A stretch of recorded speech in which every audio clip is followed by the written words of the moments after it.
very welcome. It is an honor to have you here with us this afternoon. All of you members, all of our audience, friends, glad to have you here celebrating 100 years of the Chamber of Commerce, the British Chamber of Commerce in Mexico. I'm Gilles Vignal. I'm honored by 4 wonderful panel members today that will be joining us and that are here with us. And without further ado, I will pass the microphone to Mr. David Atherton, the president of our chamber. Thank you.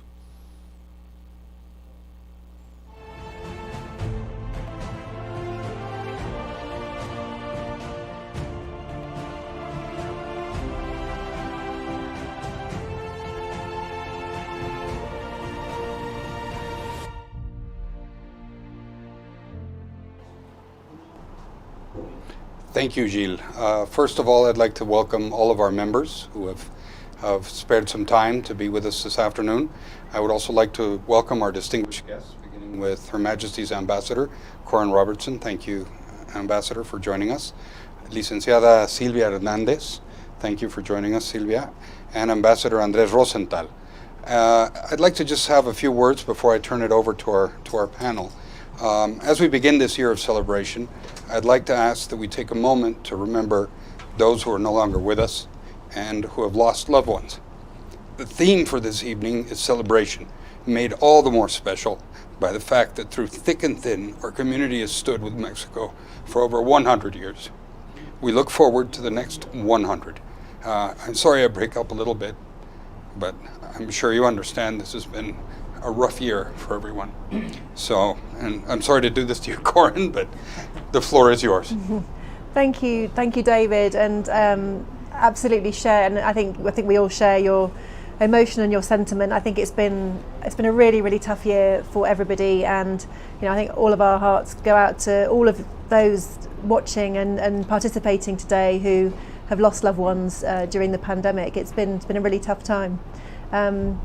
But I do want to, it's important as well to celebrate, and I think it's an amazing achievement that we're celebrating 100 years, a really important milestone for the Chamber and a really significant achievement. 100 years is a long time, and that's taken the Chamber through thick and thin over this period, whether it's been the expropriations in the 1930s, whether the earthquake in 1985, multiple changes of governments on both sides of the pond, a world war, and many other challenges for those members of the Chamber. And I think what's been hugely impressive has been the resilience of the Chamber and its members throughout that period, and the fact that the Chamber has been such an important bridge in between the companies, the private sector, and the governments in the UK and in Mexico. And it's been a real partnership, and I see that today. It's such a strong partnership between the Chamber and the two governments. And I think this period of pandemic has really shown the Chamber in an amazing light. I think the resilience of the Chamber, its flexibility of the Chamber itself and of all its members, doing over 100 webinars and keeping the business going uninterrupted throughout this period, I think has been real testament to the strength of the Chamber and its membership. So thank you to you, David, to all the members for everything that you've done to keep this relationship going and in fact thriving in what's been a hugely challenging period. I think when you look back, as I say, we've come through a lot, but then looking ahead, I'm really positive and optimistic about the future for the Chamber, for its members, and for the UK-Mexico relationship. It's stronger than ever before. Despite the challenges that we are all facing on both sides of the Atlantic and the companies that are members of the Chamber. I think in terms of the trade between the UK and Mexico, it's thriving. We're growing 7% a year, or we were before the pandemic. And even now this year, the UK and British business, the UK is the 4th most important investor in Mexico so far in 2021. And that takes us up the rankings. We were 8th, I think, last year. And I think that just shows to me the strength and those linkages between British business, Mexican business, and the UK and Mexico. So I'm very optimistic about the future. I think, as you know, we concluded the trade continuity agreement with Mexico towards the end of of last year. And I think even more important is that this year we will be launching negotiations on a new free trade agreement, which will be bigger, much more ambitious, modern and reflective of the dynamic and modern relationship that we have today. So I'm really excited about that. I think that's going to put the UK on the map for Mexican business and Mexico on the map for UK business even more than it is at the moment. And I know that the Chamber and the members of the Chamber will take good advantage of the possibilities that are there. And also, of course, with the UK joining the CPTPP as well, which is an enormous trading area, and I hope will give businesses even more barrier-free access to markets and opportunities to do business and trade. And I think we can talk about a bit more about this later on, but for me, I think what's great about the trade relationship as well is that we not only do we do well in traditional sectors, areas where the UK has perhaps done well traditionally in Mexico, whether it's financial services or whether it's agri-tech, food and drink, or the automotive industry, but also the new areas and new sectors, whether it's around green growth and clean growth, electromobility, life sciences, of course, has been one of those sectors that has thrived, not surprisingly, during the last 12 to 18 months. Data, tech, digital, all sort of areas where I think UK companies and companies that are members of the Chamber have a lot to offer, and areas where we can thrive. So I think growth in new sectors as well as existing sectors that have not only weathered the storm, despite many challenges that I know many companies have faced, but are also finding new opportunities for areas that they can develop further and thrive. So I'm hugely optimistic, looking forward to the next 100 years, and just again to say many congratulations to the Chamber and to everybody joining this afternoon. Thank you very much. Silvia, I understand you have some comments for us and some words. Yes. We'd love to hear from you. It's a privilege to join you here today to celebrate the centennial of the British Chamber, and I'm thrilled to be here. Maybe I took it too seriously because I thought I should prepare some lines and reflections for this event, and given that I am so I like to stick to the things that I believe are the right things to do. I would like you to accept that I follow on that lines. They are reflections about the Chamber, about our relationship, and because I found this event so important. I know it's as David said, it's a moment to celebrate and to be happy here in the celebration, but at the same time I like just to go and mention that it's already 200 years when Mexico had the first ambassador to a foreign country, which was exactly the Great Britain. And it was Great Britain the one that for the first time recognized Mexico in its own right as a nation. And since then, our two countries really have gone through lengthy and winding roads. We used to say in Mexico that much water has passed under the bridge. I think that the history of our relationship is not linear. Same as the history of the Chamber. It cannot be linear either. And you just mentioned, Corinne, that some long time ago, in the 30s, when the expropriation of the oil resources took place in Mexico, we had a 3 years broken relationship, diplomatic relationship with England. But even though we had not the relationship officially there, the Chamber did not close its doors. It was always working and always open. And it has done so since. So the British Chamber has lived up to its name. Chamber, room, home for dialogue, and space for meeting the British and the Mexican entrepreneurs to make plans and to form a business community. The Chamber, I see the Chamber as a site in which knowledge is made information, and information which is valuable and accurate, which has no bias, no other purpose than help and support entrepreneurs to get the best decisions in Mexico. And of course, we said it was not linear. It was not only a solid, straight line in the 100 years, but the other day I was talking to you, Corinne, about a moment in which the Great Britain had a very important moment, I said, which impacted not only the Great Britain, but Mexico and many others as well.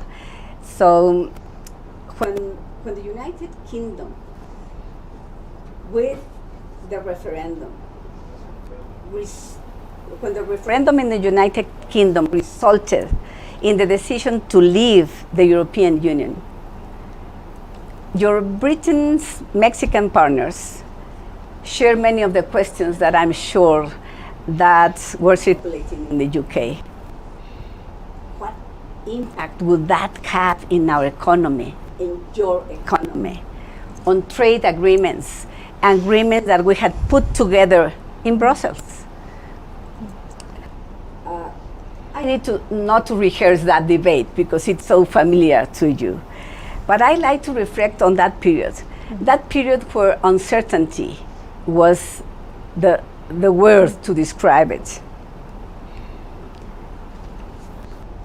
And I think that during that time, which was quite long, maybe longer than we should have expected, full of echoes, conversations, and dialogues. But by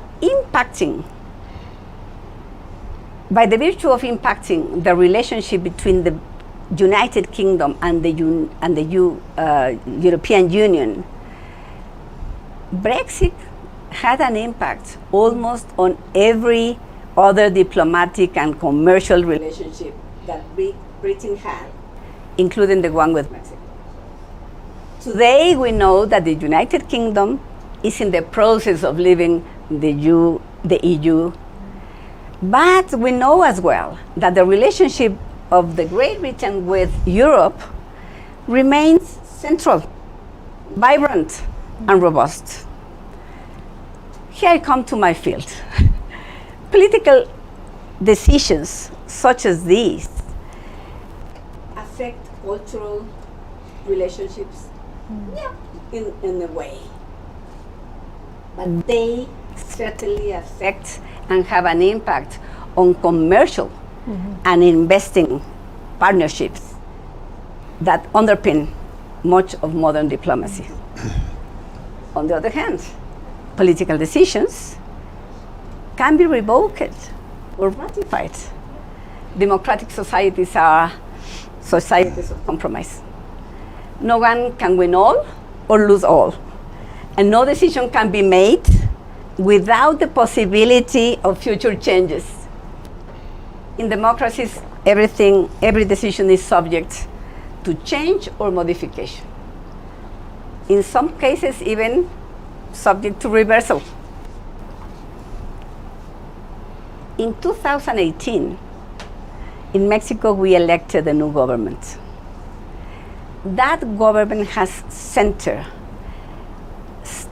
state enterprises as the primary pillar of the economy. Under this philosophy,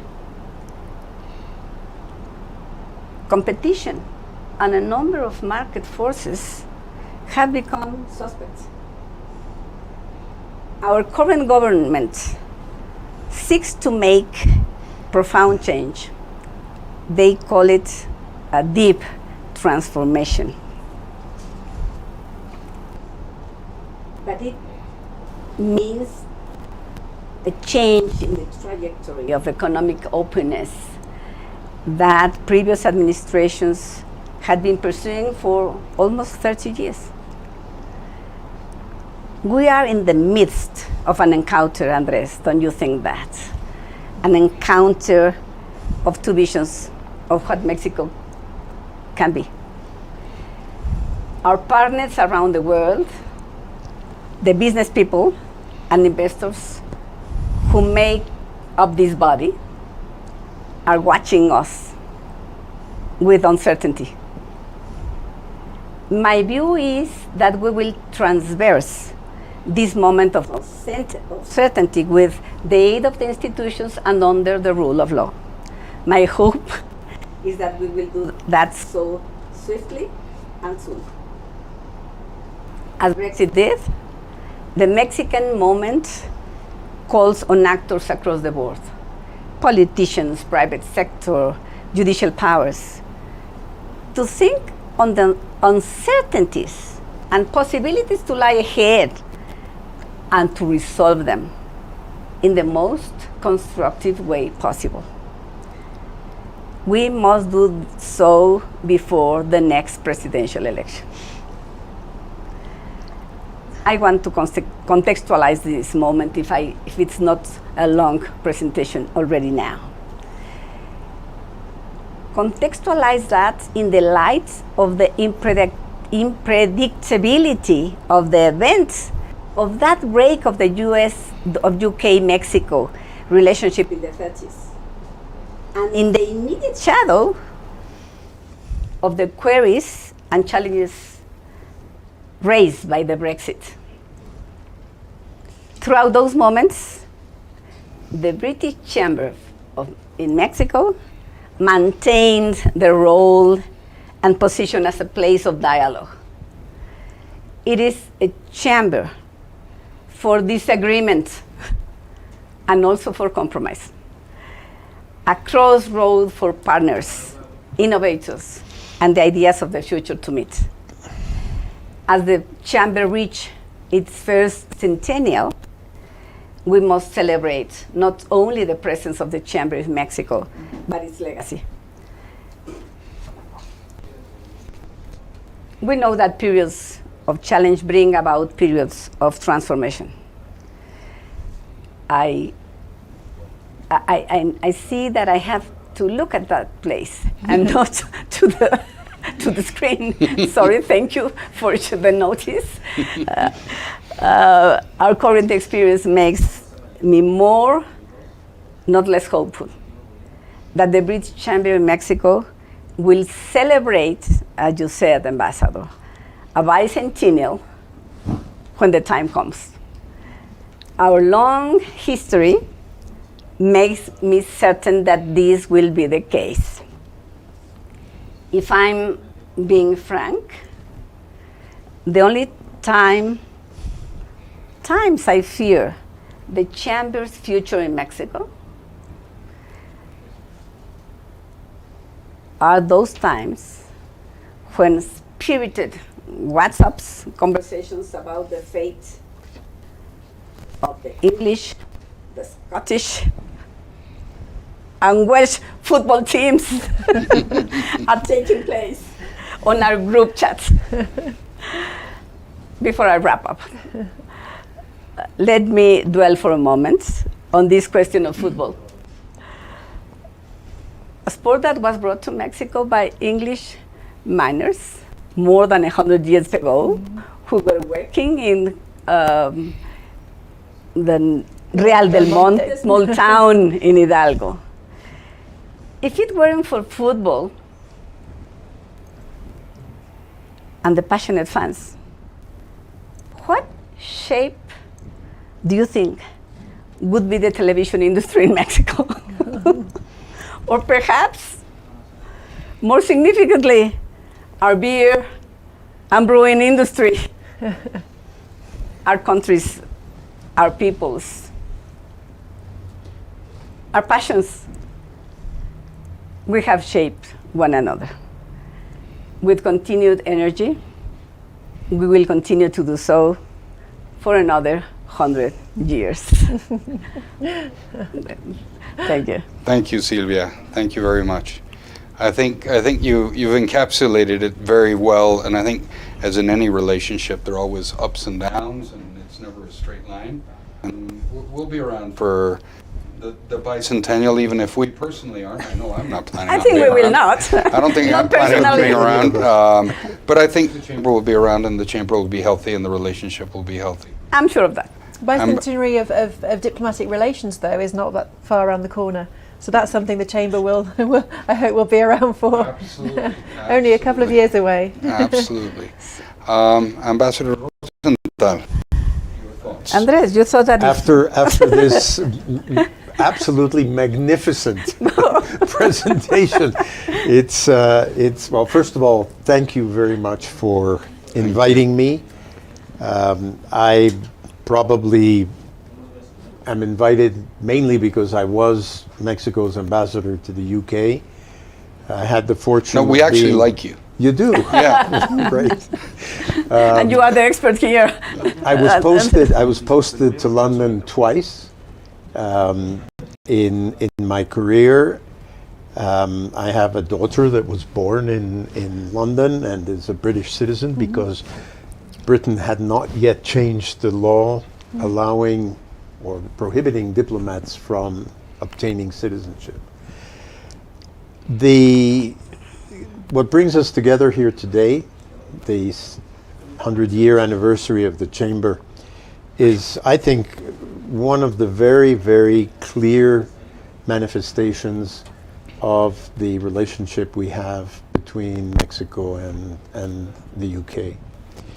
It was a privilege to have been part of that when I was posted in London, and it's still a privilege to be able to enjoy the hospitality, the friendship, and the relationships that we have established over the years, both in London and in other parts of the United Kingdom. The Chamber plays an extremely important role, and I know that Ambassador Corin has been very active because I've witnessed her presentations just when she had recently arrived in London. I think one of the very first things that you did was an event at the British Chamber. Energy Day, probably. Energy Day. Yes, exactly. in fact, it was your first event. I think it was your first It was event. I was sitting October there. of- I was sitting there watching. October 3 years ago of 2018. I So believe. the privilege of representing each other's country in the other capital is something which I think Corin and I will treasure and have as a memory for many, many, many years. Silvia spoke a lot about the history. I won't go much into the history, but since this is a chamber of commerce, since we're talking about trade, I wanted to bring an anecdote to the table, or to the sofas, about a speech that Kenneth Clarke made in the House of Commons when I was ambassador in London. There was a big discussion then, as there still is now, about the relationship with Europe, about whether Britain really belonged in a trade relationship to Europe or not. And Ken Clarke, who at that time was Chancellor of the Exchequer, said the following in this speech: Great Britain has a much stronger relationship in its trading ties with the United States, Canada, and Mexico. And therefore, he said, this was when he was still, I think, a skeptic about Europe, he said, we should join NAFTA. Well, And Britain should be a part of NAFTA because we have a much more important trading relationship and investment relationship with those three countries that have gotten together under NAFTA. So today, yesterday actually, when the announcement was made in London that the UK is now going to join, negotiate and join the Trans-Pacific Partnership. This is just one more example of Britain's global role. And so it's no accident that today the symbol of a global Britain has been reinforced, and that of course includes Mexico because we are part of TPP, CTTPP. And as a result, there will be further opportunities for trade, for investment under that agreement, as well as under the new bilateral agreement that the UK and Mexico are beginning to negotiate. So I think sitting here today in Mexico City, celebrating the 100 years of the Chamber, is really a testimony to all of those things which Silvia and Ambassador Robertson spoke about regarding the historical links between Mexico and the UK, but more importantly, today's links and future links as we go forward. When I was posted in London, we had, I don't think we were even number 9. We must have been below that in terms of the ranking of foreign investment and trade between the UK and Mexico. So to see that having grown as spectacularly as it has is really a testimony to the Chamber, but it's also a testimony to the two governments. It's a testimony to Her Majesty's Embassy here in Mexico and hopefully the Mexican Embassy in London. And I think as we remember the past and look forward to the future and think about all of the things that united our two countries over the years. Today, I mentioned also, we are both obviously in the Security Council of the United Nations. UK is a permanent member of the Council. We are there for 2 years. So that brings us to some extent also close together. We're both members of the G20, which gives us the opportunity also to work on multilateral issues.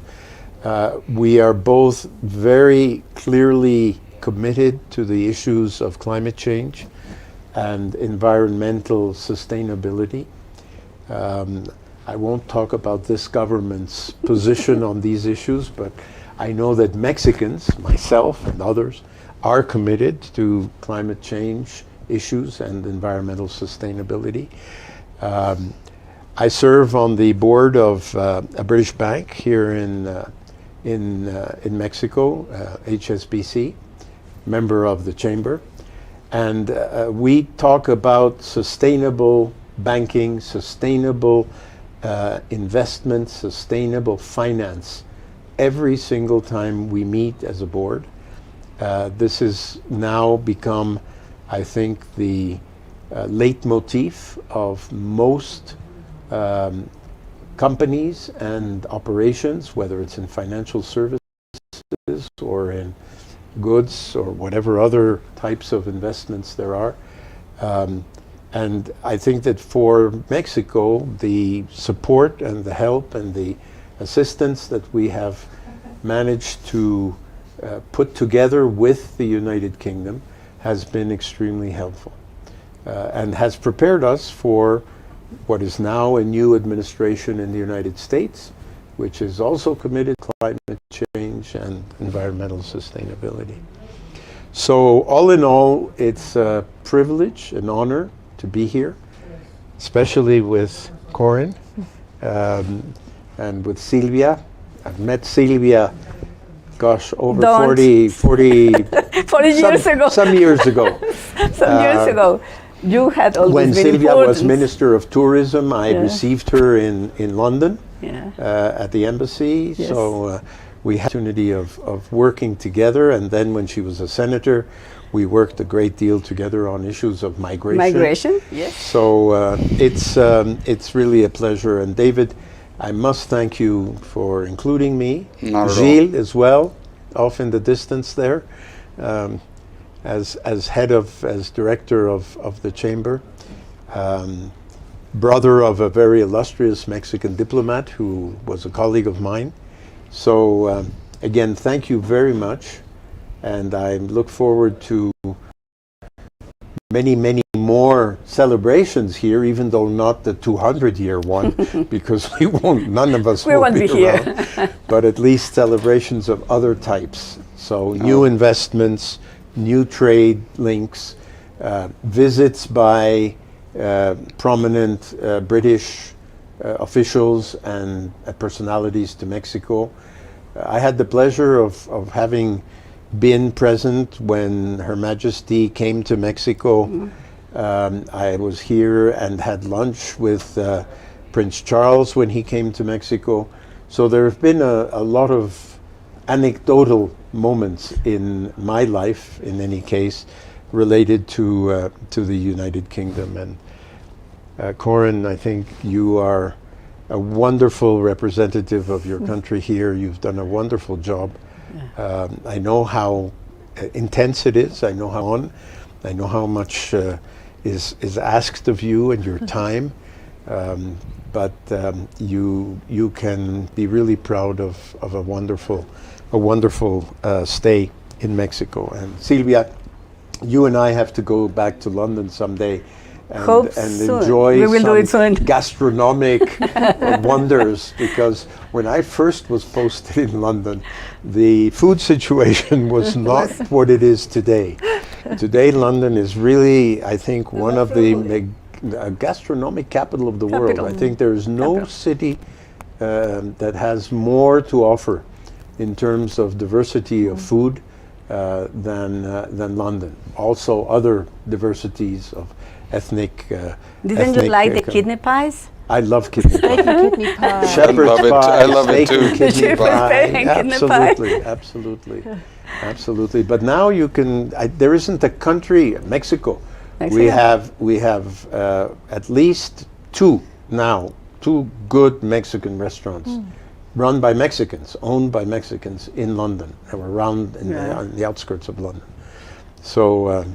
Even more, I'd say. I think there's some fantastic Mexican restaurants and mezcal bars as well. Mezcal Has become is very popular. trendy Very popular. in London. Yeah. Very, very Actually, not just popular. in London, across the UK. Really? But yeah, lots of fantastic Mexican restaurants now. I don't know whether Scotch whiskey is ever going to be overtaken by tequila and mezcal. And mezcal, maybe. But the truth is that both of those have made lots of inroads, and of course there are big interests in terms of British companies. Well, that there's a are reason involved. Diageo and Casa Cuervo exchanged distilleries, literally. Casa Cuervo kept Old Bushmills, and Diageo kept Don Julio. Don Julio tequila. Exactly. So that's the start of that Mexican invasion of the UK. Let's hope. No, I was pleased the other day to see it at one of our other members at City Market. You can now get Waitrose teas, which is great, and other Waitrose products, which is great. So we don't depend on things that call themselves tea, which aren't.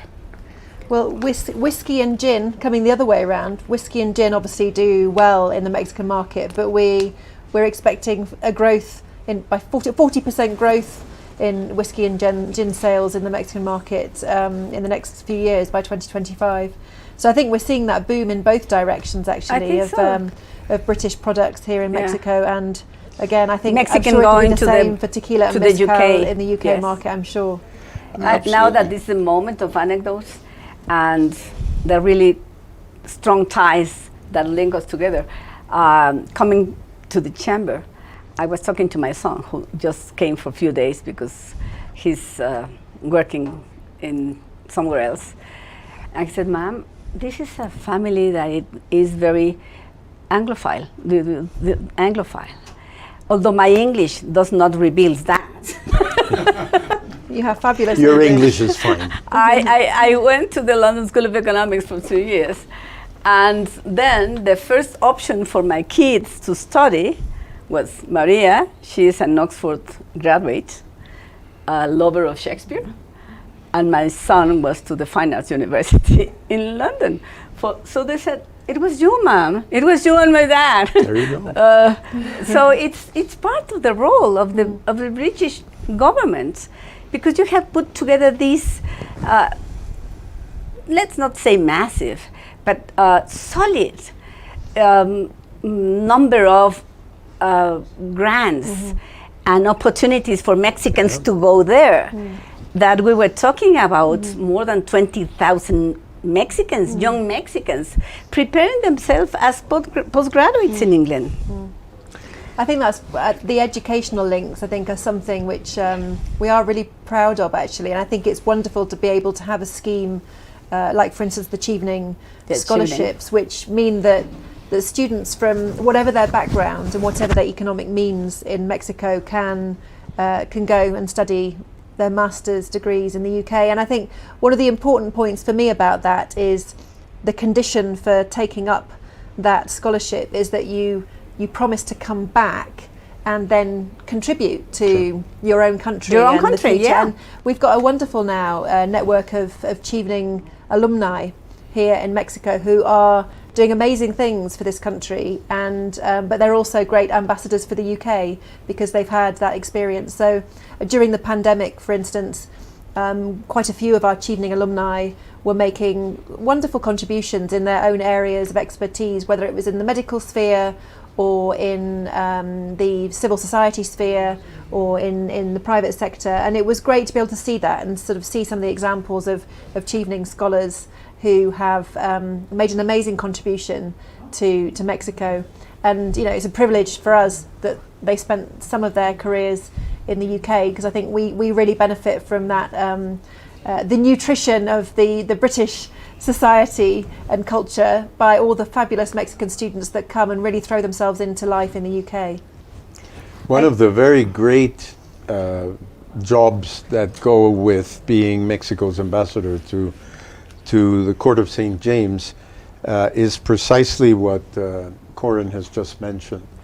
I had the privilege of visiting, I think, altogether 35 universities in the United Kingdom to talk to the Mexican students, masters, PhD students, postdocs.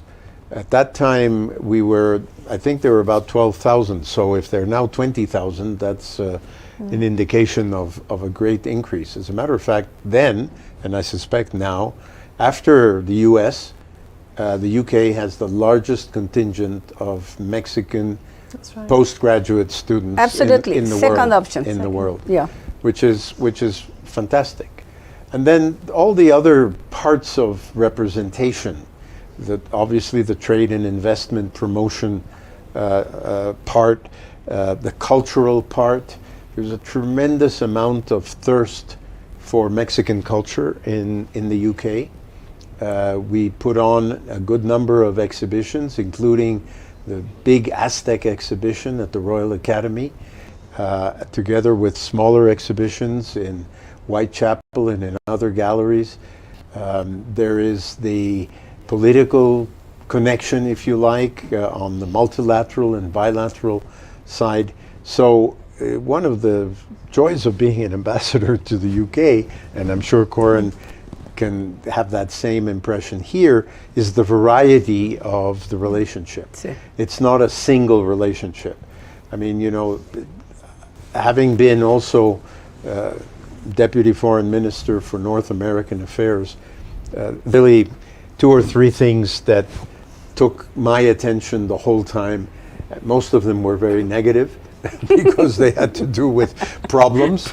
Fortunately, the only problem I ever remember having between the UK and Mexico was a group of spelunkers from the UK who got lost in a cave here in Mexico, a big cave. One of our, you know, we have a lot of caves that people like to explore, and there was a group that got lost in the cave, and we had experts from the UK come to Mexico to get them out. And if you can call that a problem, that was the only problem that ever happened that I can remember. And sorry, but relevant to the chamber, what about the number of companies in Mexico that do have British investments? More than 2,000. That's, for me, it's unbelievable. I mean, from the viewpoint of just the recent past, it's so important. And I think that's the kind of things that we have to share with the audience. So how rich the chamber is and how eager to have them in, so that we can not just connect to each other, but to share ideas and concerns. And concerns, Gilles is always insisting on information is a way of doing things in a better way. So the chamber is excellent at that. So I really No, and it's I agree, and I appreciate the initiative and the sentiment. It's absolutely true. One of the things that I personally find important, because I'm a product of it, is that although the backbone of our relationships are trade, the arms and legs and whatnot are all these other things, the cultural, the human element. Totally by accident, I just happened to have my grandmother's chicken curry for lunch today before I came over. And it's something that I grew up having, even being third generation born in Mexico. I'm glad you're sitting next to him and not me. Yeah, well, I was very careful. I was very careful not to get too stinky about it. But I think that distance. ultimately we're a community, and what we leave behind is trade, obviously. But then people, being people, marry, have children, and then it becomes culture, and then we all have something to share.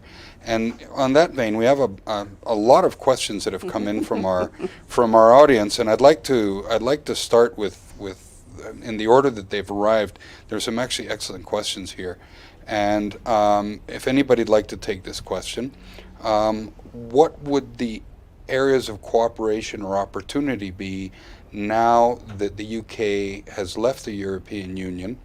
And is there anything that, from Mexico's perspective, is going to change? I think this one's directed to you, Corinne, but if anybody would like to jump in, please. So I think I think there's a whole discussion around Brexit, and Sylvia, you touched on this. But I think for our bilateral relationship with Mexico, in fact, we were strong trading partners with Mexico long before the UK joined the European Union. We were, in fact, the first country ever to sign a trade deal with Mexico, our trade and navigation agreement in 1825. And I think that bilateral relationship is strong with the UK inside or outside of the EU. So I think it's the one thing that will change, or has changed, of course, with our departure, is the need to negotiate a new trade agreement. But we've done what we needed to do in terms of the continuity of trade for companies to ensure that they weren't going to face tariffs when the UK left the EU. And so we've got that continuity deal now fully in force and in place. But now, of course, we have the opportunity to negotiate a new deal, as I mentioned before. And I think obviously the UK on its own is a smaller market than the EU. But on the other hand, it means that the UK's economy is fairly complementary when it comes to the Mexican economy. So we don't necessarily compete with each other. Our products are fairly complementary, so we can negotiate a deal with each other that's beneficial to both countries. Because there's a sort of a follow-up question here, and just so we can continue with the same idea and not break, is what would you consider that, as the agreement is signed right now and what we're planning on doing together, are the main sort of strengths or low-hanging fruit that can be taken advantage of right now, in your opinion?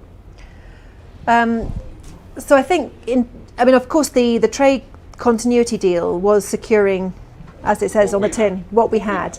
And that wasn't particularly reflective of a modern dynamic relationship. It was a deal that was negotiated between the EU and Mexico back in the 1990s. And that's why, of course, our EU partners have negotiated, we were part of that until we left, a new modernised deal with Mexico. And that's really important for that trading relationship as well. And the same for the UK. I think the difference between the two trading deals will be quite significant, because the economies have both advanced enormously over this period, and there are new sectors, particularly I'd mention around sort of clean tech, green growth, as well as data, digital, all of which, and services, which are sectors which have grown enormously. Banking and fintech. Fintech. Financial services, of course, is an enormous part of our trading relationship. I think the UK is the source of a quarter of investment in the financial services sector in Mexico, and it's an area of real strength for the British economy. And you mentioned fintech. That's a great example for me of an opportunity, because I think through our government to government work, our program work, we've worked really closely with the Mexican government over the years on developing regulation around fintech here in Mexico, because we have a good model in the UK. So it's an area of partnership with the Mexican government, and of course it's an area where British companies have real expertise. Fintech is a sort of cutting edge sector in the UK, and it's sort of, what's also important to me is that it's also going with the grain of the need to promote financial inclusion in Mexico and try and tackle the poverty gap here, and try and ensure that that more people have access to finance for their own micro enterprises or for their own family needs. 60% or more of Mexican people currently don't have bank accounts, and yet the government has a target of trying to get 65% of the population banked or with a bank account, over the next 10 years or so, and that's in order to enable people to have access to finance, to help their families, to help their businesses. And I think that's a really good area. Perhaps you described it as low-hanging fruit, of where we can really help with that development here in Mexico through our program work, but also where British companies have got real expertise to bring. So I think that's what I'd say. And then the other thing I'd mention is, you said what will change, and I think it's also important to note that the UK is still part of Europe. We've left the European Union, but we're still part of Europe, and our most important economic, political, cultural neighbours, friends, partners are always going to be our European neighbours. So on most issues we are very much like-minded, whether we're working with Mexico on things like human rights or media freedom. Those are areas where we continue to work really closely with the European Union, and where we have shared interests as well as with Mexico. So I don't think it's as if, Sylvia and I had this conversation the other day, it's not as if the UK has left the European Union and doesn't want anything else to do with the EU. Quite the contrary. The UK's economic prosperity depends on the European Union's economic prosperity, and vice versa. So I think we will continue to be very close friends, even if we have the odd squabble every now and again. As long as you don't send gunboats to each other, because that can be a little bit of a problem. Well, I think I think all of that is something that will be maturing in the near future, and things will change, as you just said. Change is constant. Democracies are stewards of change by definition, and I think the one thing that is a constant is change itself. More questions here, and there's some interesting ones, and I think we do have some time for it. Do either of you three consider that there are areas of cooperation for both countries in urban mobility and smart cities? I do know that we as a chamber and the embassy were heavily involved in having our London buses going up and down Reforma and other parts of the city, and the metro station across the street was decorated like a tube station. I haven't been down there since the pandemic started. I don't know if the decorations have held up. There. They're still there. That's good. But I don't know if anybody would like to, Silvia, if you'd like to comment on that. I'd like to comment that in Mexico, at least 100 big cities might be interested in that. It is many times we see entrepreneurs looking only to Mexico City. That's only natural. But if you go to Querétaro, if you go to Monterrey, where they are used to gas, for instance, and to other types of energy, they have started looking for this type of transportation, mainly for public transportation. And I think that just the past campaigns, sorry to come back to campaigns in Mexico, but we might have expected energy to be part of the concept for discussion. Not necessarily that, but that type of thing, yes. People were talking and discussing about public transportation in many of the big cities in Mexico. I think that there are opportunities over there. If I might come in on that, I mean, it's a huge part of the work that we're doing in Mexico through our various cooperation programs, actually, is exactly in this area of smart cities and sustainable cities. With great success. Mexico City is a good example of that, where we worked with the Mexico City government on sort of the bus routes and the plans for the double-decker buses, more environmentally friendly. We're working with the state of Jalisco and the city of Guadalajara on electromobility and the first electric buses.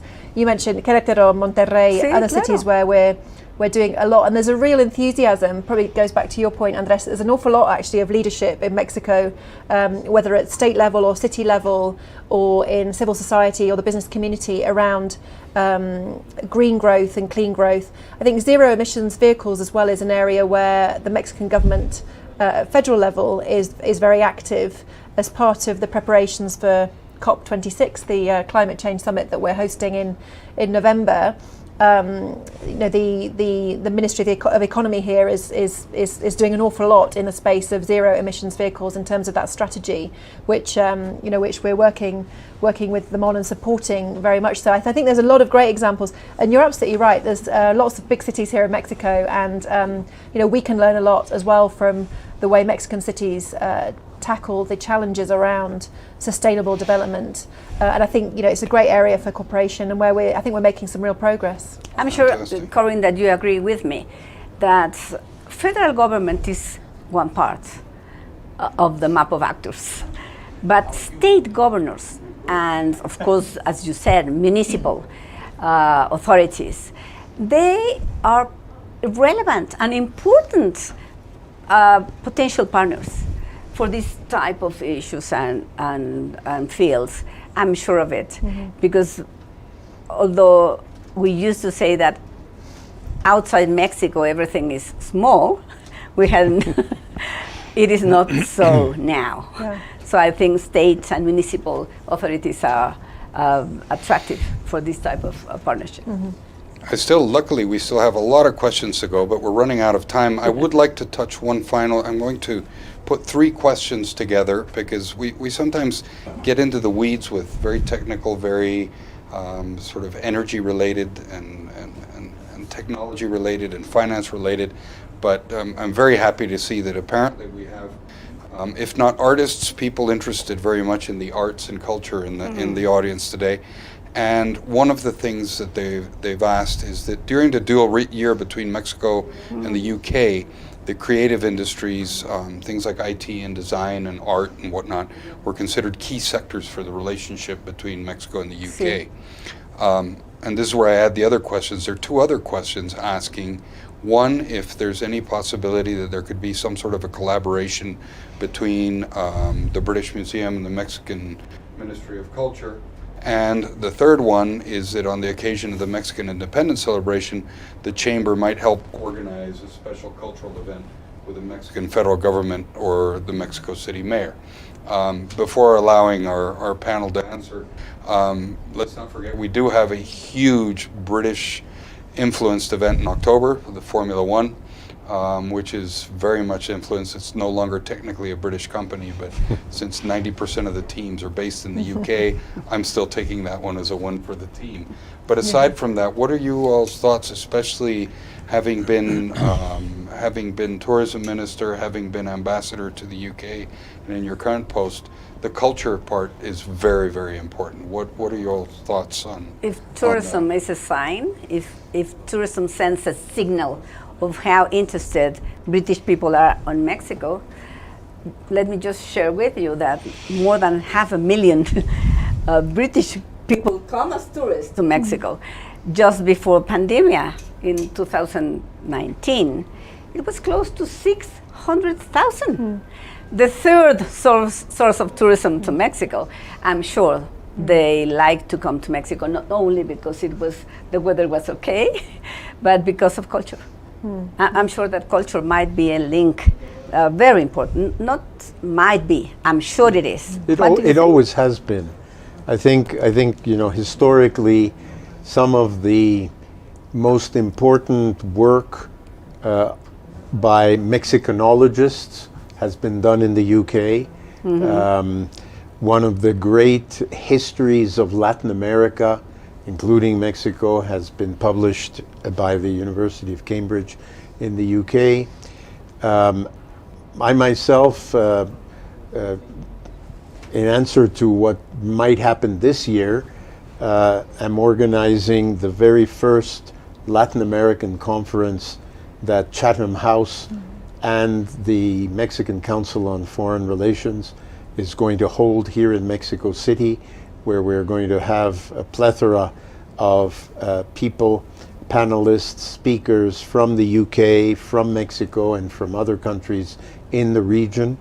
There has always been a great, as I said earlier, thirst for both Mexican and British culture, whether it's literature, art, theater.